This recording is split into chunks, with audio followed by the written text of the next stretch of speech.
this job. I know how to get things done. The Democrats are worried that Joe Biden's campaign troubles could ruin their chances of securing a House majority in the November 5th election. Some have called for Biden to step aside. But if he did, who could replace him? This is probably the most significant election of our lifetime. Well, one obvious choice might be Kamala Harris, the first female vice president. A recent CNN poll actually found voters have Harris only 2% behind Trump in a hypothetical matchup. It found 47% of registered voters support Trump, 45% Harris. She will certainly be a viable candidate, for sure. And I think that right now, this country is ready for anything. But not everyone is keen on Harris leading the Democratic ticket. I'm not really sure the country is ready for that just yet. I'm also not sure if they're ready for her specifically just yet. So, who else could take Biden's place? Gavin Newsom, the governor of California, maybe? He's been touted as a potential face of the party for the Democratic presidential nominations in 2028. I'll never turn my back on Are you ready to take? But despite that dedication to the president, he could be someone who replaces him if he steps down. Newsom has been strong on domestic and foreign policy. He has taken trips to China to strengthen relations, been to Israel to meet impacted families of October 7th, and has called for a ceasefire in Gaza.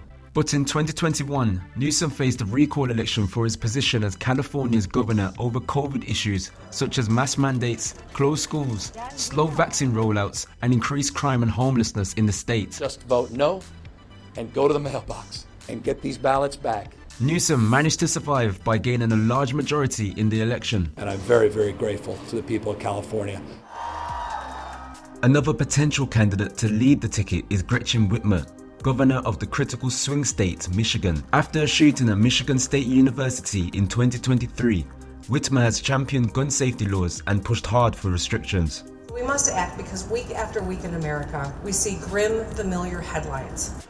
Whitmer has also been strong on abortion rights, and in late 2023 signed a bill to give women more choice and said that she feared nationally of a potential abortion ban. I think the prospect of a national abortion ban is real when you look at all the Republicans who are running for president. Not everyone in America is keen on the issues she campaigns for, though. In 2022, Whitmer gained national attention when 3 men were convicted of plotting to kidnap her because of her strict COVID policies in 2020. A sincere apology to the governor. I was pleased with the outcome. I think that the rise in hate and threats and domestic terrorism in this country is really concerning. So, who else could take Biden's place? President Pete!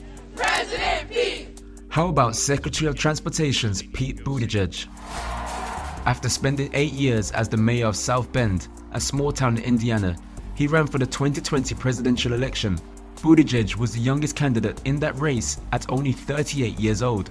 He also became the first openly gay candidate to run for president. But after coming fourth in the South Carolina primary, after Joe Biden, Bernie Sanders, and Tom Steyer, Buttigieg dropped out of the race and then endorsed Joe Biden. The newly elected President Biden appointed him as Secretary of Transportation. I've also had a personal love of transportation ever since childhood.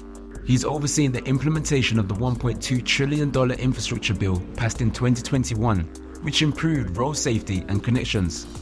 But during his time, he also came under scrutiny over a series of high-profile train derailments and widespread flight delays and cancellations. Another name that has been talked about is Pennsylvania Governor Josh Shapiro. Shapiro was in the House of Representatives, then became Pennsylvania's 50th Attorney General in 2016 until 2023 when he ran for governor. As an attorney, he exposed the Catholic Church's decades-long cover-up of child sexual abuse. He's also been strong on women's rights and access to healthcare. Governor Shapiro of Pennsylvania, who's become very popular very quickly, an articulate guy who comes across well and fits Pennsylvania, a key swing state, probably better than Joe Biden does, and certainly better than Donald Trump does. He has always been a supporter of Joe Biden and Barack Obama before that. He took none. I'd like to see him take one, just one, a real easy one. Like go through the first 5 questions, he couldn't do it. After the first presidential debate, Shapiro came to Biden's defense to say that Democrats should stop worrying and start working.